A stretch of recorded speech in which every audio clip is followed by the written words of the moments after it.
This video covers dashboard filters in ThousandEyes.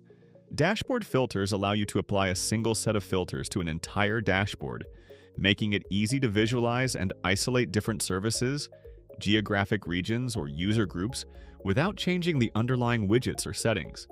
This means you can oversee multiple contexts from a single dashboard without duplicating dashboards or adjusting filters on each widget individually. Let's take a closer look at how this feature works. Start by navigating to the dashboard where you want the filter applied, and click the Filters tab. You'll see three options. Select Add Filters to create a new one. Next, choose your data source. You can filter by network and app synthetics, endpoint experience, or alerts. To add or remove filter criteria, click the three dots on the right-hand side. For this example, imagine your widgets were originally set up for a specific group of tests and agents, but now you need to view data from other tests immediately. Click the Tests drop-down menu, disable the option used in widget filters, select the tests you want to see and click Apply.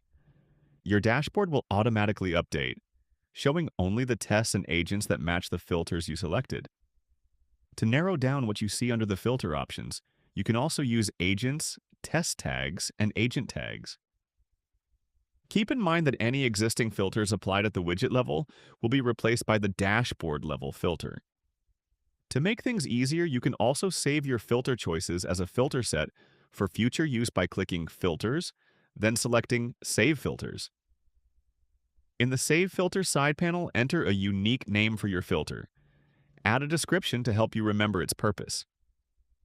Keep in mind that the filter name must be unique within your organization or account group. Click Add to save the filter. A notification will appear at the bottom right of your screen once the filter is successfully saved. To use a saved filter, click Filters and choose Load Saved Filters. This opens a detailed list of filters along with their descriptions and other relevant information. You can also set a saved filter as the default for your dashboard. To do this, click More Options and click Edit Dashboard. Then pick the filter from the Saved Filters drop-down menu and save your changes. That covers dashboard filters in ThousandEyes. With filters, you can streamline your dashboards, switch between services or regions quickly, and save filter sets for future use, making monitoring easier and more efficient. Thanks for watching.